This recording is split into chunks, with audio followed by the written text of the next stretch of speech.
میرے پیارے بھائیوں اور بہنوں، یہ دنیا جس میں ہم رہتے ہیں دراصل آزمائش کا گھر ہے۔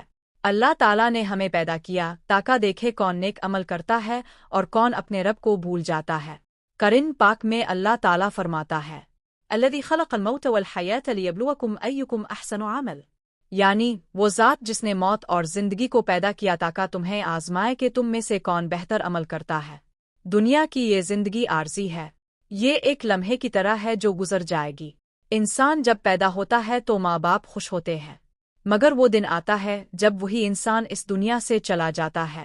یہی زندگی کا سلسلہ ہے، پیدائش، آزمائش اور پھر انجام۔ دنیا کی حقیقت۔ حضرت علی نے فرمایا، دنیا منہ موڑنے والی ہے اور آخرت آنے والی ہے، تم آخرت کے بیٹے بنو، دنیا کے نہیں۔ دنیا میں اگر انسان کو دولت مل جائے، عزت، شرٹ، عیش و آرام سب کچھ مل جائے، تبب إذن موت أيجي قبر میں نہ دولت کام آئے گی، نشرت نرش الدار وأصرف عمل سوء جاء مبلل عرقا سبق آموز واقع۔ ایک بار ایک نیک شخص قبرستان سے گزر رہا تھا، اس نے دیکھا کہ ایک قبر سے روشنی نکل رہی ہے۔ وحران رات کے وقت قبر روشن کیسے؟ پھر اس نے خواب میں دیکھا کہ وہ قبر ایک ایسے شخص کی ہے جو قرآن پڑھتا تھا، لوگوں کے ساتھ اچھا سلوک کرتا تھا اور یتیموں کی مدد کرتا تھا۔ اس نیک عمل کی برکت سے اللہ تعالیٰ نے اس کی قبر کو نور سے بھر دیا۔ میرے بھائیوں، یہی اعمال ہیں جو ہمیں قبر میں روشنی دے گے۔ آزمائشوں میں صبر۔ زندگی میں کبھی خوشی آتی ہے، کبھی غم، کبھی رزق کم ہوتا ہے، کبھی بیماری آتی ہے۔ مرأدرو سب آزمائش۔ اللہ تعالیٰ اپنے بندے کو آزماتا ہے تاکہ دیکھے کون صبر کرتا ہے اور کون ناشکری۔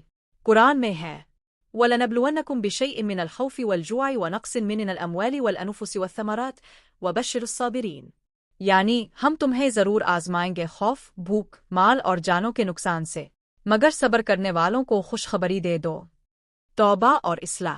میرے بھائیوں اور بہنوں، مسب نارات، لیکن سب سے بڑا گناہ یہ ہے کہ ہم توبہ نہ کریں۔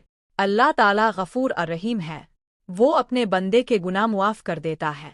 اگر بندہ سچے دل سے پلٹ آئے، آج سے عہد کرو، نماز قائم رو، قرآن نو، ماں باپ کا ادب کرو اور کسی کے دل کو دکھانے سے پہلے سوچو۔ وان إذن سب ختم وجاء دوار آخر غم أدرو دنیا ختم ہونے والی ہے، مر آخرت مشباقر، آخرت کے لیے تیاری کرو۔ جو دنیا میں اللہ کو یاد رکھتا ہے، اللہ اس کو آخرت میں یاد رکھتا ہے۔ اللہ تعالیٰ ہمیں نیک عمل، صبر اور ایمان کی دولت عطا فرمائے۔ آمن رب العالمین هلال۔ آخری جملہ ویڈیو میں ضرور بولے۔ اگر آپ کو یہ بیان پسند آیا تو مظلم ٹی وی کو سبسکرائب کرے۔ تامزد إيمان أفروز وزآتنتر جزا الله خير۔